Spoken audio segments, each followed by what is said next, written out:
You're listening to TFM. Want to join in the conversation and share your thoughts on this episode? Join the Babel Conference, our listeners' discussion group on Facebook. Just type BABEL into the Facebook search field, and we'll look forward to seeing you there.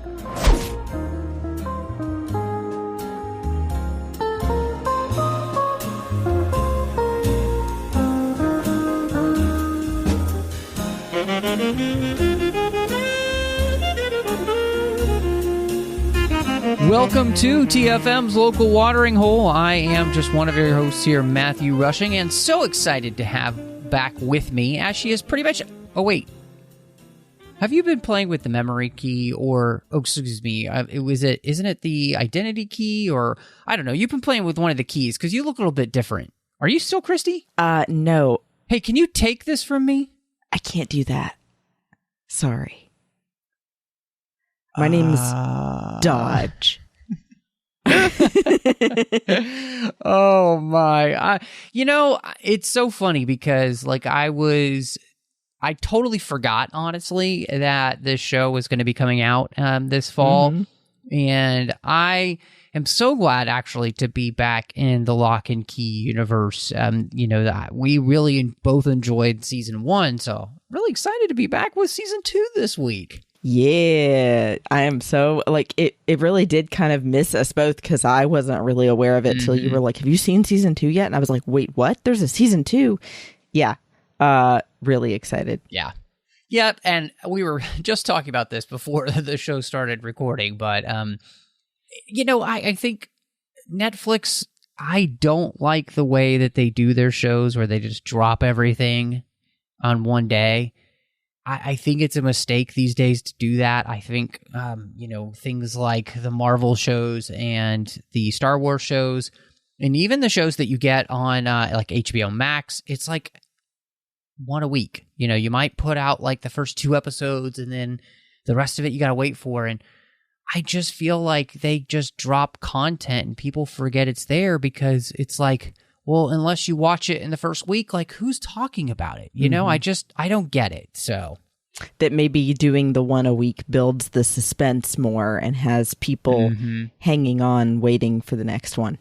Yeah, absolutely. I think it obviously has that effect on social media too, right? Because you only have one episode to talk about, and then everybody's literally on the same page, because they haven't gotten to other episodes more quickly because you can't. And so, even if somebody gets to watch the episode when it comes out, it drops at midnight or whatever, and you have to wait till the next day, you're still on the same page. You're still on the same episode, right? And so, anyway.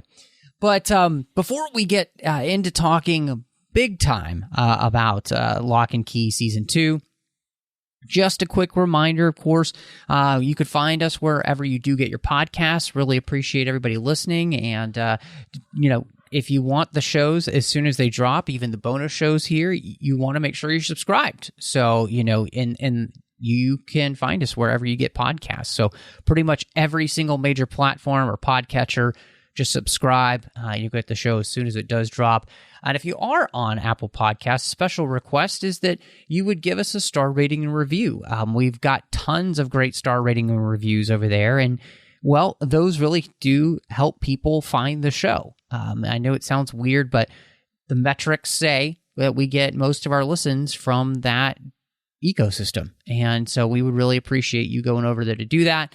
And in fact, we have 114 reviews, written reviews, and so and tons of 5-star reviews. So we really appreciate everybody who's already done that. And so you can find us all over social media, of course, as well. You can find the 602 Club on Twitter and Instagram. On the 602 Club, it's just at the 602 Club there on Twitter, and then it's at the 602 Club TFM on Instagram.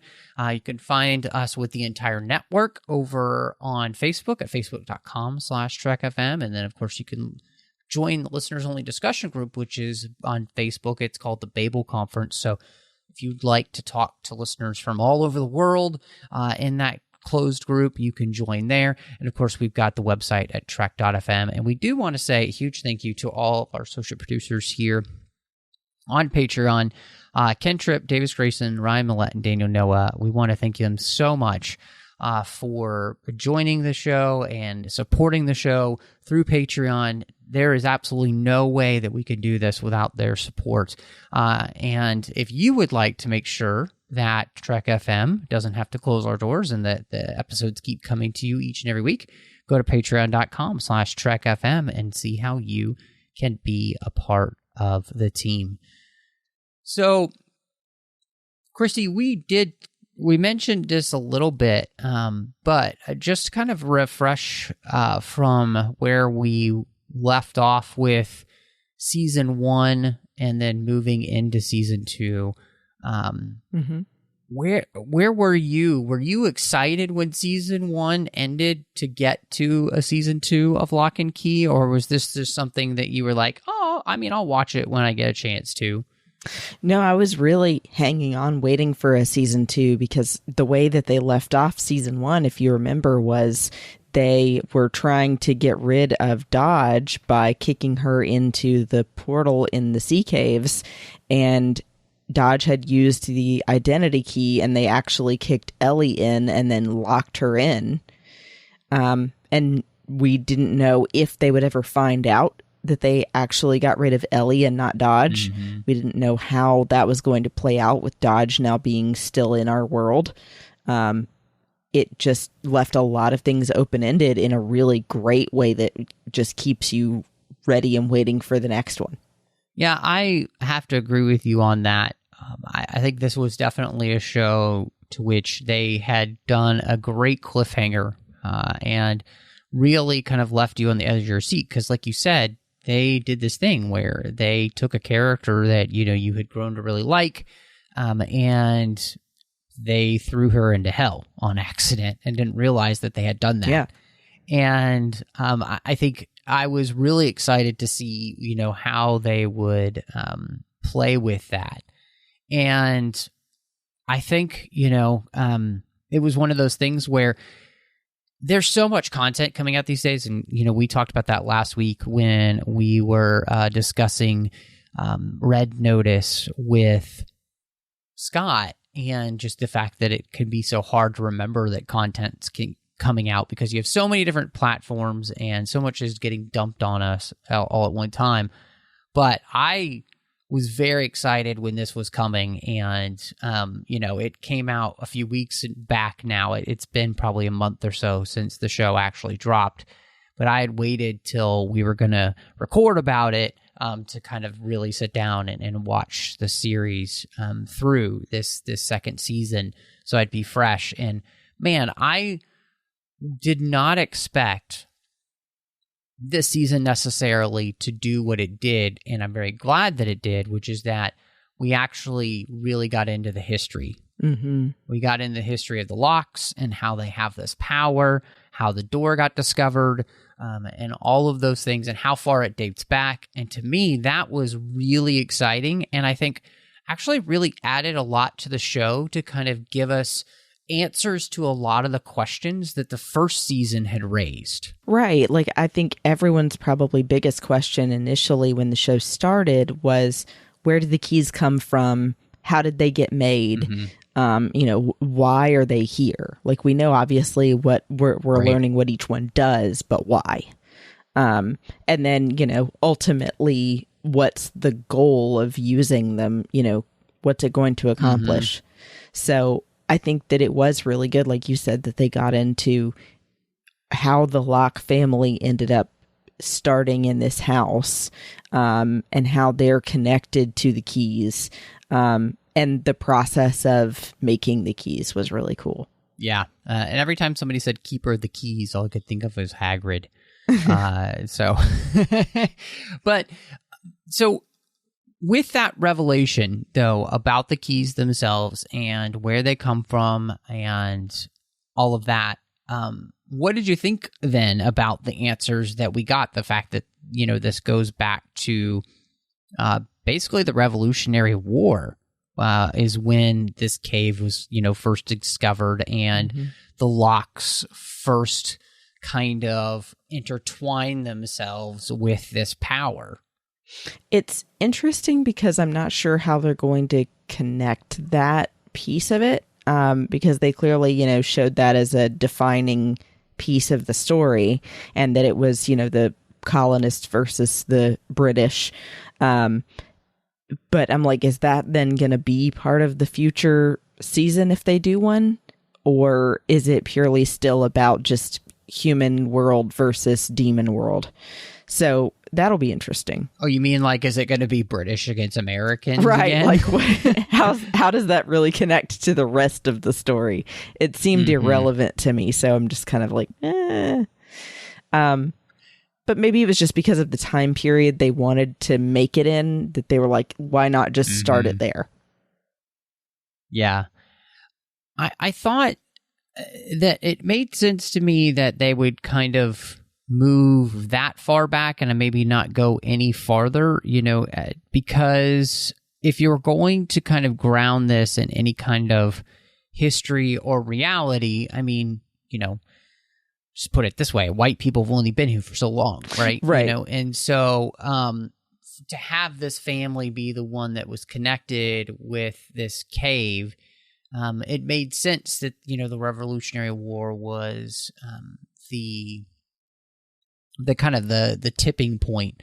And also, too, I mean, as well, you also have to have people who had some sort of metallurgy or understanding of how to, craft keys, right. So you can only go so far back in America as well for that. And so I think they made the right choice in choosing the Revolutionary War, and I thought it was really exciting. I love that time period anyway, and I think that it's always an interesting place to be in for me. I grew up kind of loving the history of that, and just really tons of books read about it and everything like that. But I think it made sense, and I don't think that in the future it'll be about, obviously anything to do with British versus American. But, because it anytime it seems like in this show that somebody gets taken over by one of the demons from the door, their thought process has nothing to do with anything basically in our world. It's about their own desires and what they're trying to do. And so I think this just added a great way to kind of give some historical context and kind of ground this in that reality, but show how the Lockes came to possess this type of magic and why it is their family then becomes intertwined with the way that the keys work and the way that keys can then be made, because that's another thing that we really learned throughout this history was we learn a lot more about the keys themselves and how the keys got made in the first place in this history lesson. And that was really interesting too. Yeah. And I think we're kind of saying the same thing in different ways of just the time period that it was set in for the Locke family to start out was convenient to, when keys would have been started being made here and stuff. And so it just works. So yeah, I'm totally on board with that. I do think that the making of the keys was the coolest part, and getting to learn about, like you said, like how they had to start with the right intention for what they want the key to do and really like focus on that. And then how it also kind of connected to like witchcraft or something of like, you have to put the blood of a family member in it. So that was the one, when it came to this history, that was the one thing that I felt like was maybe it kind of like went a little bit too far. The fact that, the original Locke brothers' sister would understand metallurgy and alchemy kind of stretched credulity for me. And look, I get we're in this like kind of mystical, magical show, but just for somebody, even in that time period, to have that kind of understanding of alchemy, it definitely wasn't normal, right? Especially since they come from a locksmith family, and like they're,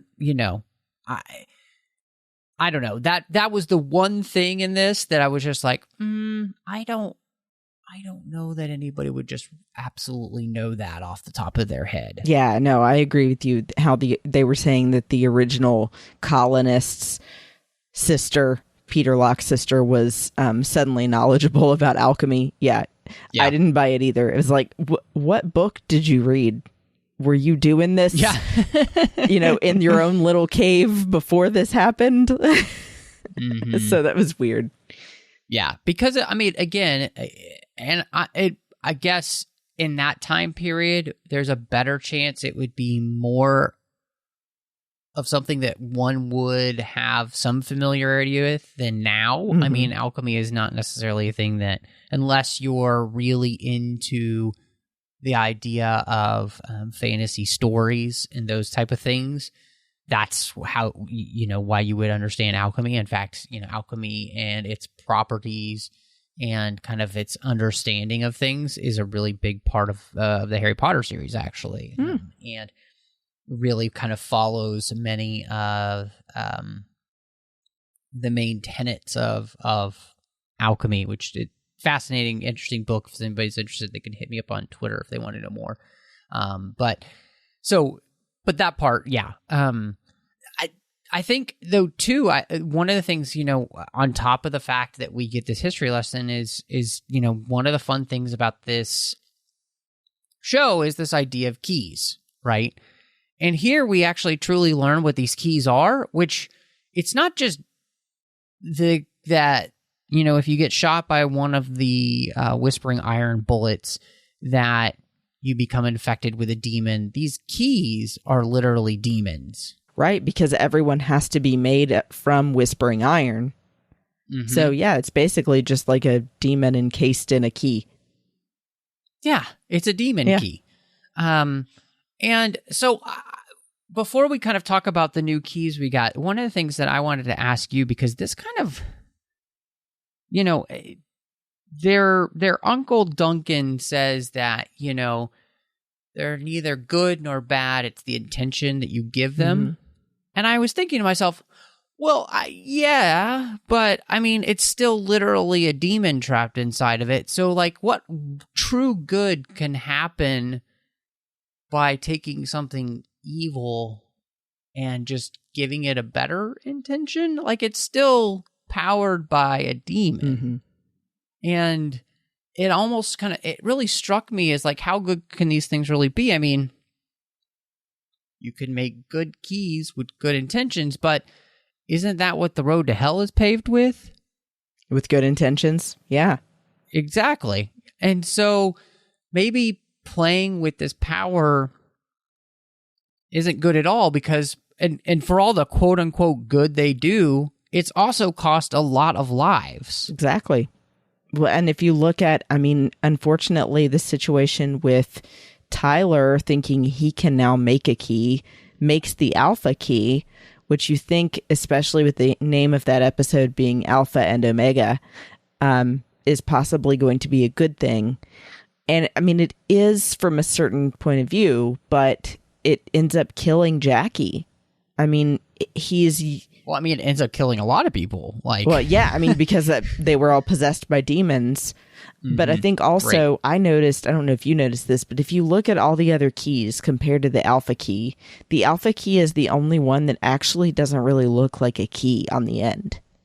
Yeah. It's different from all the others. Mm-hmm. And so it makes me think that maybe it was exactly like Aaron's character was saying of like, you don't fully understand this and yet you're playing around with fire.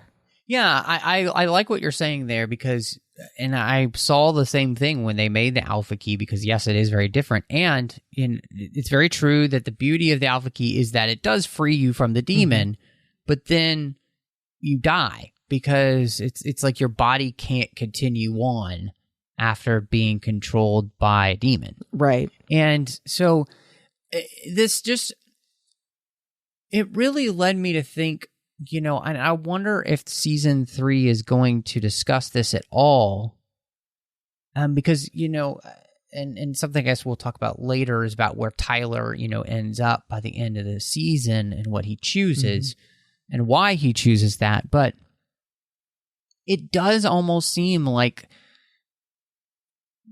the whispering iron, it's whispering to you to get you to use it. Mm-hmm. And you could pour good intentions into something evil, right? But in the end, it still causes evil. Like, even the best of keys can be used for the worst of circumstances. And mainly it's because, like, we as human beings, like, have this ability to turn great power into not responsibility, but to destruction. Mm-hmm. And I was just really, really struck by this idea. And, you know, I mean, you could get super spiritual with it if you want, but, like, you know, playing with the devil is not a thing to do. You know, playing with demons is not a thing to do. You don't open the world. You don't open the door to the demonic world. You shut the door, you lock it, and you never go back. You know, Mm-hmm. and it seems to me that the power has whispered in their ear that, oh, I can play around with fire and I'll be fine. It's like playing around with a lion as if it's your pet. Yeah. You know, you can kick your dog, but you can't kick a lion. Mm-hmm. And it's like trying to do the same thing, you know, like trying to treat it the same. And it just doesn't work like that. I was trying to figure out where you were going with that. I was like, we're kicking dogs now? But no, you know what I'm saying? Like, you could get away with kicking your dog, right? Yeah. In the sense that, like, but you can't get away with kicking a lion. Right. No, you'll lose a leg. Yeah, 100%. You're going to lose a leg. And so there's a... And this will sound weird, but there's a pastor I love, and he tells a story about how they were at a camp, and there's these fainting goats, Mm-hmm. and they were told, you know, please, you know, don't play around with the fainting goats, you know, like, it's not, you know, and of course, everybody was trying to scare the fainting goats to see them faint, you know, exactly. But he's like, you wouldn't do that to a lion. No. Right? Like, because you'll get eaten. Yeah. You do that to a goat because you know you could take the goat. Right. Right? And so this is the thing, though, here. It's like people feel like they can play with the whispering iron, and should they be? And I was that question does kind of get asked in the episode or in the season, and I think that it's interesting to watch this power kind of corrupt people. Oh, yeah. And I mean, they show that. I mean, I'm glad that, like you said, like they mentioned in the show, these keys are still made ultimately from something evil. So, you know, and maybe even it was Aaron that said that. So it was like, you know, you have to understand that even though you want to do good with them, they may not be capable of that. And that ultimately there's this power in them that you will never fully understand and could always be used against you. Mm-hmm. And it was just, you know, it was one of those things that just, it really fascinated me. And I think it made for, you know, incredibly interesting conversation. And I think one of the things that I appreciated is that there was that kind of depth to the show, that it would ask this question, that it wouldn't just, you know, have this power, have where it comes from, and to never ask that question as if, you know, everything's copacetic. It's not, right? You know, and, you know, but that also means that, you know, just like the first season, you know, we get a bunch of new keys here. And in fact, you know, every episode is about really kind of discovering a new key. And I was going to ask you, you know, regardless of, you know, where they come from, did you have any favorite keys or any that really surprised you or you thought were really cool? And on the other side, was there any of them that you're like, I really need that key? So I'm trying to think. I thought the small world key was really cool. I'm like, dang, if everyone could have a dollhouse version of their house and be able to just, you know, check in on it. Yeah. Also pretty creepy. Oh, that's true. Like I'm thinking of all the terrible ways that that could be used. Someone's always but watching. It was exactly. And you talk about Big Brother watching you. But I also I thought it was cool the way that they utilized that though. In the sense of, having the outside world influence the little house, like by putting a glass in there or having the monster spider because the spider. That was terrifying. Yeah, no. If I was one of the kids in the house at that time, I think I would have just fainted. Mm-hmm. I wouldn't have made it. Yeah. Yeah. Yeah. No, that was terrifying. I thought that the Hercules key was really cool because I think obviously you would want to make a key where you could be like really strong. I thought that was really fun. And I thought the angel key was pretty cool too. And did you like how they added props to like make them more effective, I guess? Like the Hercules key comes with a belt. Mm-hmm. Yeah, I thought that was really interesting and it actually made like sense, the fact that you would have like because like when you're lifting weights you have the belt, back support, help with your back support. Yeah, absolutely. And I thought it made sense that with the angel key that you had basically a place for the wings to come out, so it wasn't just like they popped out of your body. Right. I thought that was really interesting. And the only one that I thought was kind of strange was the chain key, where it comes out of that box and you can kind of control people with the chain. That one was useful, but it also like wasn't as exciting necessarily as the other keys. And I wish there would have been like more behind the scenes given in the episode as to why that one was created in the first place. Yeah, I'm with you on that one because if you think about it too, all the other ones you can actually use in any door to use for the purpose that you're intending with them. But this one, it has to be inserted in that lock specifically. Well, I don't know. I guess now that you mention it, that the Hercules key can only be used in the belt. Yeah, and the angel key too with the angel suit. So I guess we've got new functions for keys now that, maybe they don't work in every lock. Obviously the biggest one too I thought was really interesting and really added to the show and was something that I was kind of hoping for was the memory key. Yeah. Because I felt like it made sense to finally give Nina that opportunity to be able to join Magic, and it was great to be able to, of course, have Duncan be able to join as well. And I also really enjoyed the fact that they finally answered the question, like, why do adults forget magic? Like, right.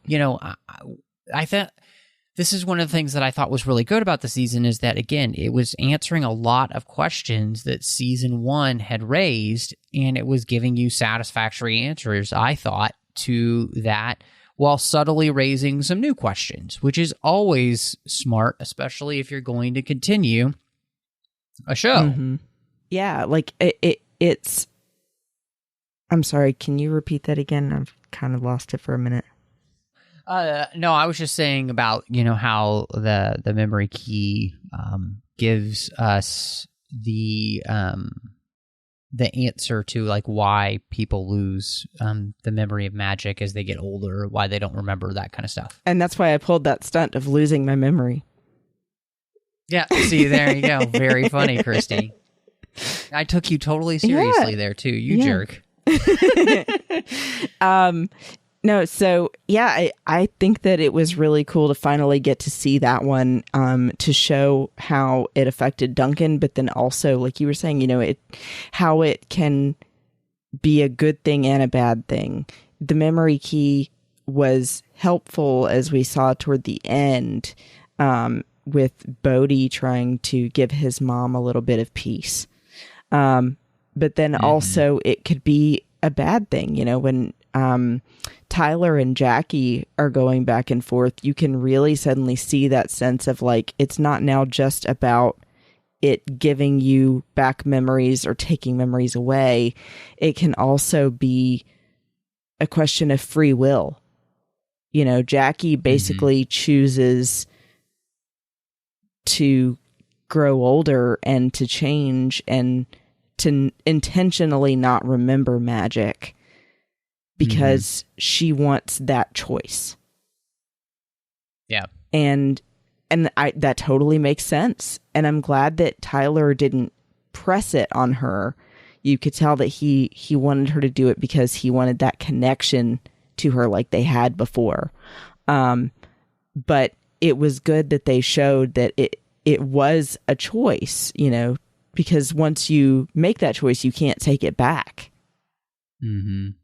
So, yeah, I thought that was really beautiful how deep that moment was, and that then it plays out in the rest of their relationship. I thought it was something that made a lot of sense when you look at Tyler and why he wouldn't want to remember. Because magic killed his girlfriend. Yeah. Magic killed the person he loved. And in some ways, why wouldn't you want to forget that? Yet at the same time, we're not meant in our lives to just forget things. Because we also forget the reasons and the lessons that we're supposed to learn from those things. And I think that Tyler learned some really important lessons there that he will no longer have. And to just let go of those lessons, I don't think is the right call. I think it's not wise to just stop learning. And you're bound to repeat those same mistakes in the future if you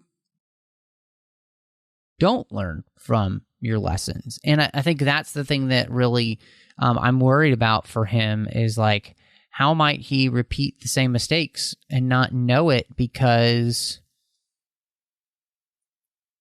he can't remember? And so, to me, that was just really fascinating and wasn't really necessarily, I think, the right call. I get 100% why he did it, but I don't think it was the right thing to do. So. That's actually not the way that I would have thought that you thought about the situation. And I kind of feel differently. I guess I felt like, for one, I could understand why he would choose not to remember because it was just too painful. Sure. But then also I think that he is kind of being the strong one and the reasonable one in the situation because he's basically saying that at some point he's the oldest of all the siblings. And now that their dad is gone, that he's kind of got to like step up and be like the man of the house to be someone that their mom can lean on. And so I think he's also choosing to not remember magic because he wants to be who she needs. And I guess I can understand what you're saying, but I also think that puts him at a disadvantage because there is going to be, he's not going to remember what happened to his dad. He's not going to remember why it happened to his dad. He's not going to remember a lot of things that him and his siblings experienced. Like that's all going to be gone. And I think the thing that makes me say that Tyler made the wrong decision is by looking at what we got with Duncan in the story.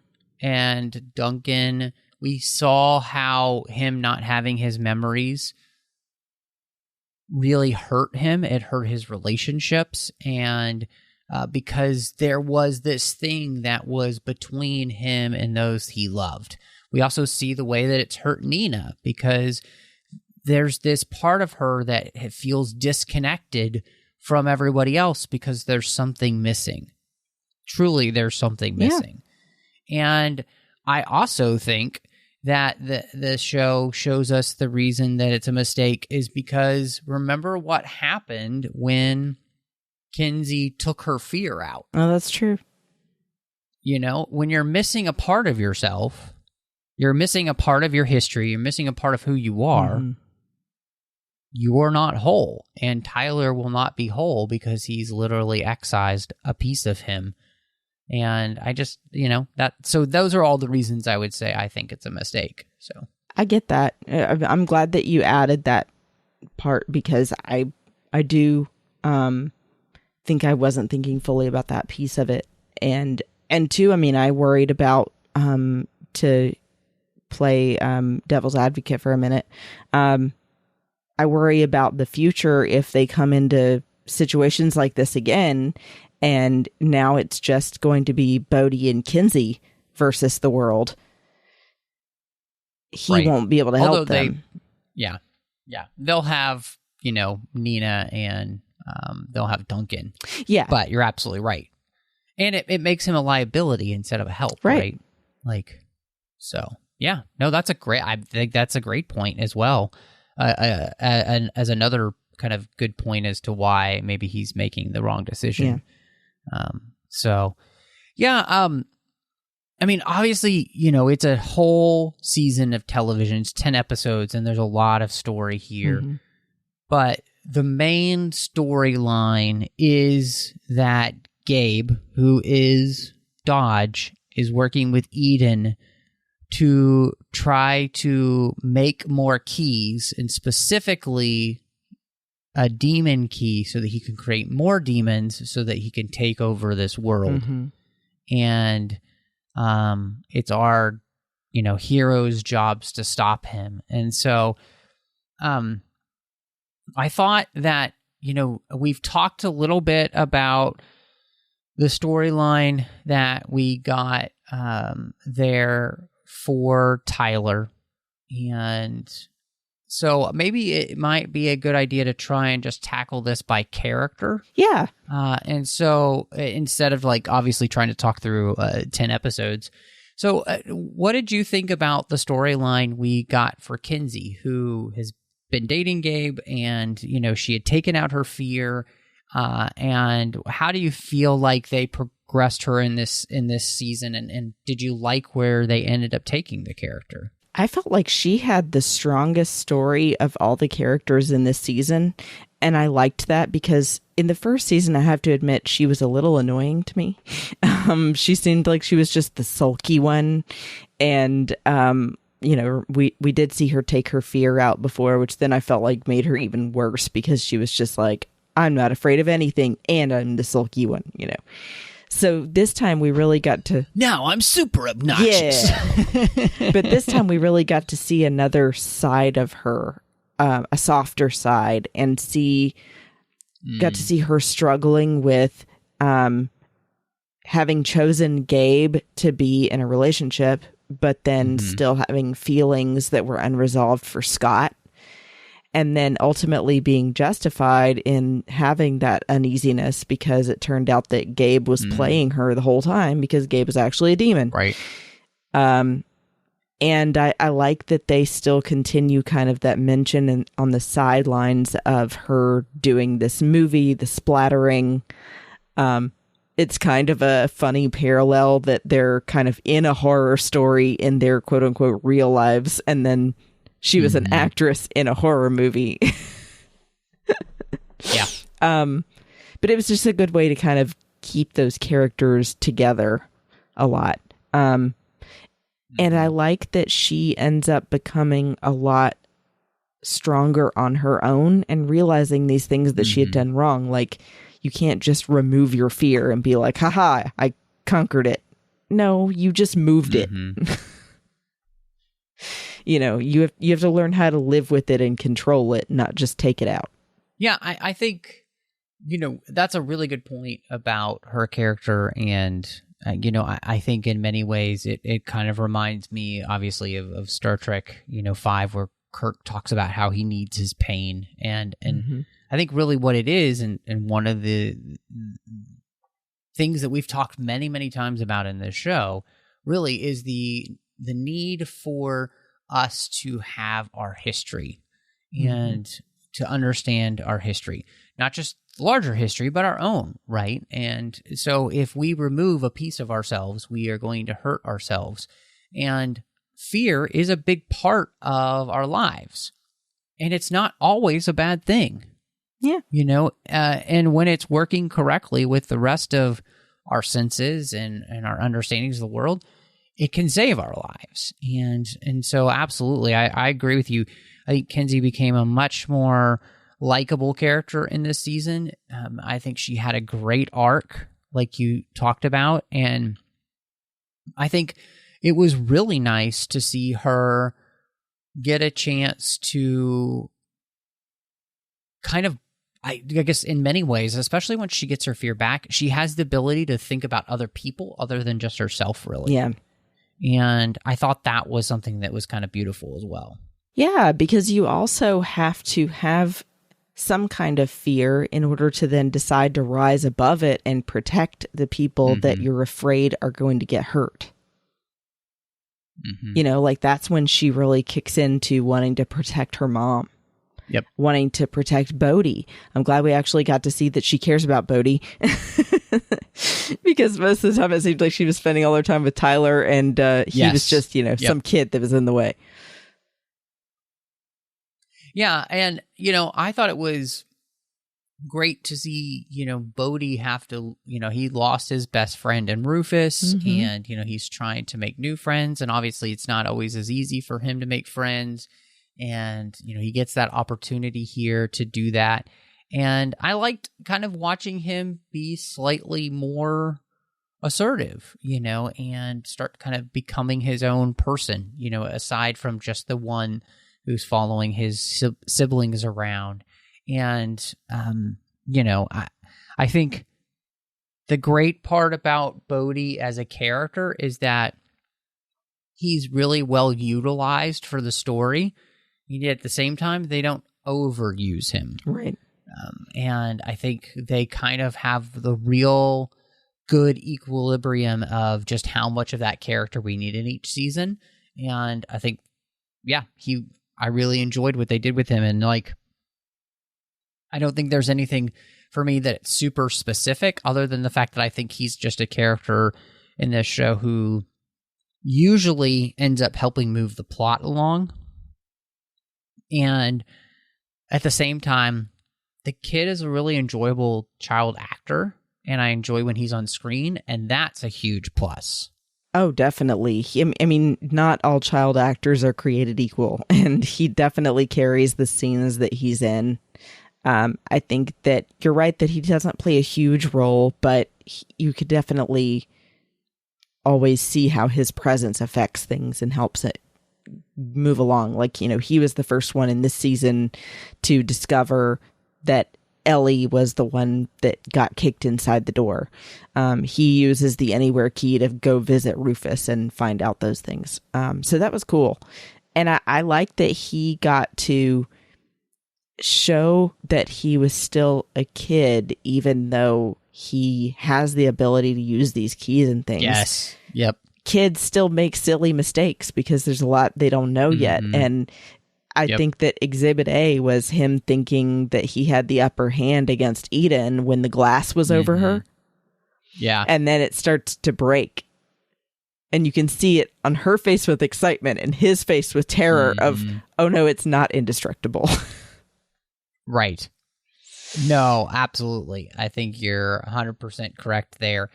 And, you know, I mean, in some ways, you know, and he's being egged on by Gabe, but to see him be a kid and kind of play with these keys, right? And that's part of it. Like, and I think Gabe kind of shows what we were talking about earlier, where it's like these keys do kind of have a mind of their own, and an ability to kind of, they can help you make good, quote unquote, good decisions or bad decisions, you know? And so I thought that was really great, because I thought that whole little scene there, one that could have been seen as a throwaway, was actually something that kind of was a part of the thematic elements of the rest of the season. So Nina has a pretty big storyline in the season as she is continuing to kind of try and move forward, you know, from what happened to them the last year and trying to kind of find a new life. And of course, you know, gets into a relationship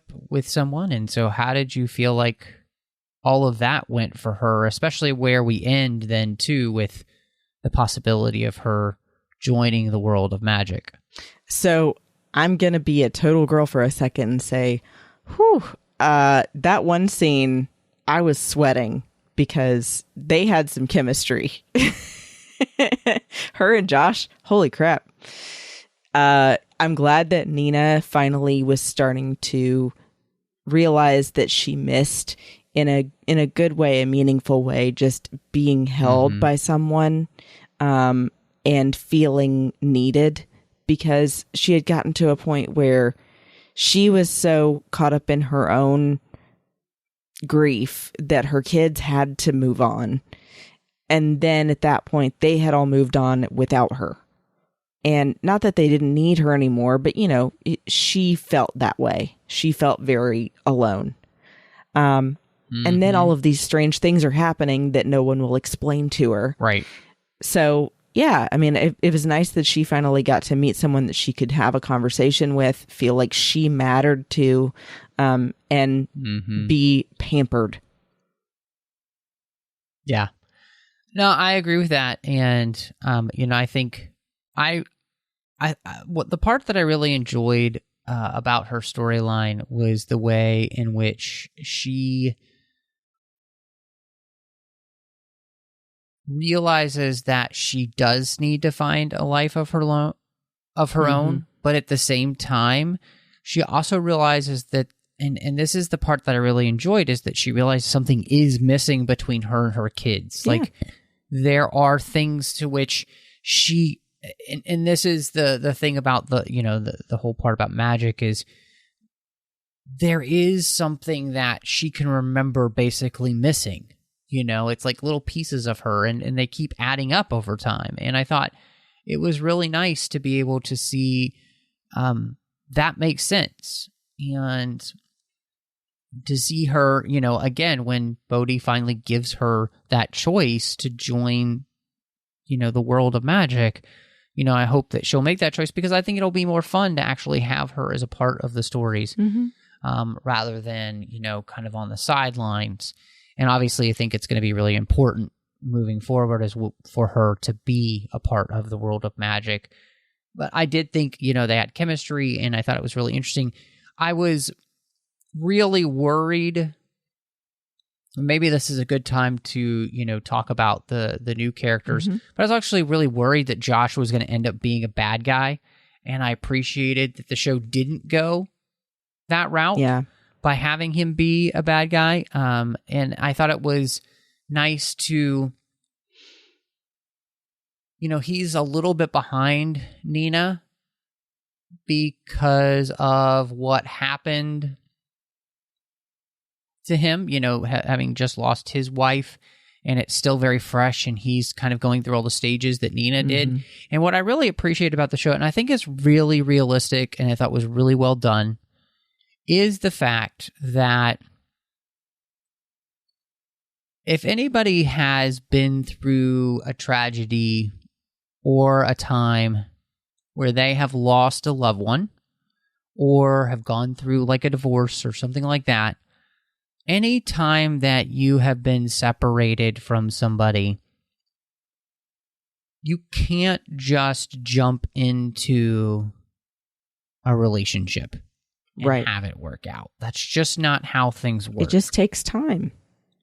It does. Absolutely takes time. And I really appreciated that they show us that, because I think too many times what we get in shows is people just jumping from one relationship to the next as if that's how things actually work in real life. And that's just, and it's an unrealistic expectation. And I think it hurts people watching these shows, because it helps feed the lie that, well, I'll just be happy if I find the right person, if I could just get with a person or what. And that, no, you need the healing, and you need the time to like become right with yourself, before you can actually be with somebody else. And so I thought that was really well done, and I liked him. He was great, and you know, his daughter was great, and you know, the fact that she becomes Bode's new best friend, and I really thought that went well. I liked her. She was very cute. I thought she was a good addition. She's another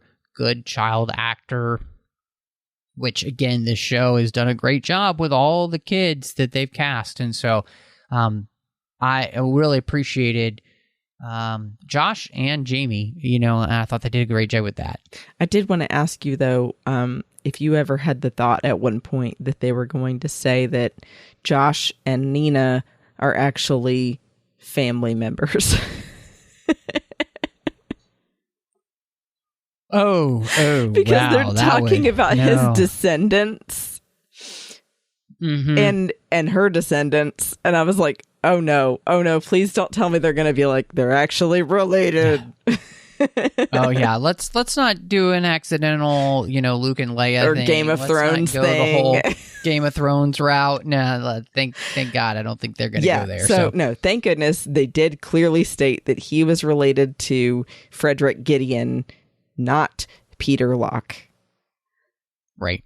Well, and she married into the Locke family anyway. Well, that's true. Good point. Good thankfully, point. Yeah. So, but no, I hear you. And we have a brand new villain with Frederick Gideon, played by Kevin Durand, and I think the thing that I was really excited about was the way that they introduce him.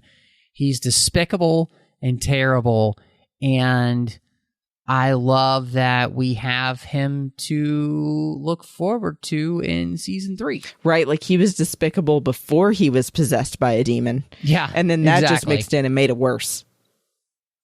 You thought he was bad before the demon. So, but he was perfect. Like it was, yeah.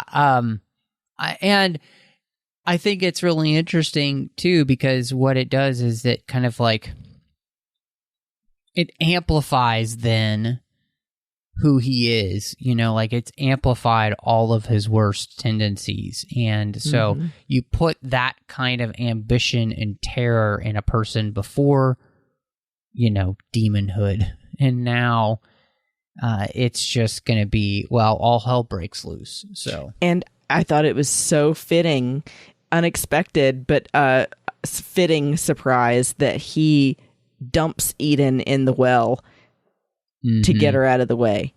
Because at first you're thinking, oh, she's like, no, I've had enough of Gabe. I'm calling the shots now. And he's like, oh, no. Well, and I think that made sense that he would do that. He doesn't want to be beholden to anybody or have anyone with him. He doesn't care about anybody. And I think that's great. And I think, as we look forward towards a season 3, which they've started shooting already, and I want to ask you, as we move forward, what are you looking for? Are you looking for them to just basically hopefully have a trinity of seasons, or are you hoping that this show continues farther out? My thing is that I've realized with this show and with a lot of others is that I want it to continue till its natural end. If it goes past that and there's no story to tell, but they're trying to stretch it out, then it won't be good.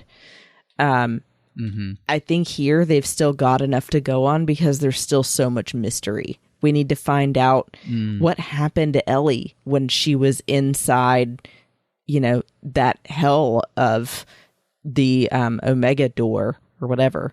How has that changed her? Is she now like forever part demon or something because she was literally part of that world for however long? I think that it's going to be interesting to see how the new villain interacts with everyone and what his plans are. And seeing now that, like we talked about, Tyler doesn't decide to remember magic, if that's going to be a problem, or if the rest of the family is going to be able to pick up and fight him without Tyler. Yeah. I am with you in the sense that I do think that shows should kind of have a natural conclusion and kind of come to that and don't try to push the story forward. To me, this series feels like season 3 would be the natural end, just because it's kind of come full circle, like we've answered all of the questions about the history. We've answered the questions about their dad and his friends, and because especially since, we didn't talk about it, but they finally, give Erin freedom before she dies. Right.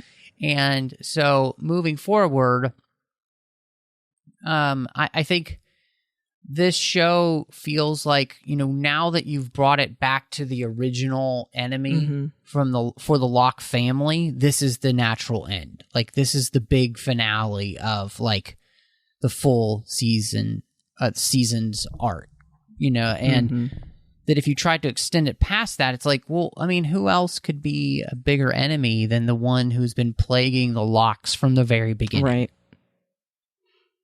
So, yeah, I think, you're probably right. I mean, I think once this plays out, that could be a very good, comfortable, natural end for the show, and I'd be okay with it. But I don't know. Like, I still am like, is it going to be a good way to continue on with always having a new, bigger bad than Dodge? Right. But then again, I'm like, it kind of, I don't know. I wonder if they could have kept going on with Dodge in some way, because that actress was so good. I really thought Dodge was such a good villain, and she was a big part of it. And I have to say, props to the actor that played Gabe, because he was so believable. Did you not absolutely love him? Oh, no. I thought, and that's the thing about the show so far, honestly, is I found the casting great all around. I think the cast is phenomenal, and I think one of the things that, helps the show is the way that so many of the different characters have chemistry together. I think it's really nice that, Scott and Kinsey have great chemistry, and Tyler and Jackie had good chemistry, and like you were talking about, Josh and Nina have good chemistry. Like, all these people have work really well together, and I think that's really important when you're watching a show. You want that. And so, no, I agree with you. And again, I'm just at a loss as to think of, like, how do you keep, like you said, how do you keep trying to one up yourself? Right. And do you really want that? Because in the end, you're just kind of done, Yeah. And I think tell a story that really does a great job of honoring the characters, and then allowing you to allow them to come, like you said, a natural conclusion. I think that's a really smart idea. So it'll be fascinating, to see what they do with season 3 and how it goes, and if they decide to do any more. But Christy, I'm looking forward to seeing how and where you're going to land with your ratings for Lock and Key season 2. So really, I don't have much that I would change or that I was not happy with. And I will say, I don't know if you felt the same, but all the way up to the very, very end, I was just sitting there, like, leaning toward the TV, yelling at the characters, like, no, don't do that. Why would you go outside? It was so funny. So I have to give it a 4.5 out of 5 small world keys. Because, and I probably mentioned this when we covered the first season as well, but I've always had a thing for old houses, skeleton keys. I always thought were really cool. I have several times in my life, for some reason, found keys that I still don't know where they go. And I just keep them because I'm like, this is cool. It's a mystery. So that in itself had me fascinated about this show. And then they've had the plot to go with it. I think that it could have been bad if they didn't have a strong enough story to carry it on. But they really do. And it started from a comic book, and I think that's part of it. But it really just has blossomed. So Yep. Yeah, I'm very happy with it. I can't wait to see season 3. What about you? I am 100% there with you. In fact, I would give this the same rating. And the only reason I wouldn't give this a 5 out of 5 is because I did feel like episode 9, the penultimate episode of the season, wasn't necessary. In the sense that I felt like a lot of things that happened in that episode could have been condensed and put into episodes that it's sandwiched between. And you could have just had those been slightly longer episodes, and you didn't necessarily need 10 episodes. You could have just had 9. Yeah. But all that to say is that I thought this was a really good season, a sophomore season for a Netflix show, which, I mean, in all honesty, for me, Stranger Things seasons 2 struggles and somewhat, and this show didn't really. I would say that when it comes to sophomore seasons of a show, this is one of the better ones, and I really like this show. I think it's really well done. The production value is fantastic in it. And I think the thing that I was struck by was just a lot of times when we've talked about Netflix shows, there's too many times where there are maybe 1 or 2 or 3 episodes where you're like, oh man, it was an okay episode. It wasn't great. It wasn't bad. It was, it wasn't really exciting. Or this really didn't have that until that very end. And even then, like, it wasn't like I wasn't enjoying watching the show. So I'm very happy with season 2. I'm actually very much looking forward to now season 3. They do have me on the edge of my seat, waiting for that season. So yeah, I'm really excited to get to it. And what I'm also really excited to get to is your recommendation this week, Christy. So I'm so excited about my recommendation this week because it's something that I recently discovered from some YouTubers I love named Rhett and Link. They were playing through a video game, and I thought, oh my gosh, that is a perfect game for our niece and nephew for Christmas. And I can't wait to play it with them. It is called Supermarket Shriek instead of Supermarket Sweep, which you may have heard of if you're our age. It is basically just designed to be a ridiculous game of you and a teammate play a guy and his pet goat who are stuck in a shopping cart together going through an obstacle course. And the way that you move the cart is by how loud or soft you scream. That's the game. You and a goat screaming to try and get through an obstacle course. And I'm just like, that is I funny. love it. So I recommend checking out Supermarket Shriek, which I also just bought for Nintendo Switch for our niece and nephew who are 7 and 9 and are going to love it. Nice. That's hilarious. Well, I am going to recommend to everybody something that I have been reading. I'm almost done with it, and I'm really enjoying it, especially here at this time of the season. But I'm reading J.K. Rowling's new book, The Christmas Pig, and it is delightful. It's a very fun and quick read, and it is so worth it. I think everybody is just going to enjoy reading it. It's just a really... like all of her books, it's heartwarming, and at the same time, it's about something more. And I haven't finished it yet, and I can't wait to finish it. I have about less than 100 pages left, and I'm super excited. It's just a great, like, classic. You could almost see it playing out in the 60s claymation style. Oh, okay. It's so good, so worth checking out. So I hope everybody will check out The Christmas Pig by J.K. Rowling. But Christy, where can everybody find you if they want to catch up with you and see what you've got going on? You can find me on Instagram and Twitter at Bespin Bell.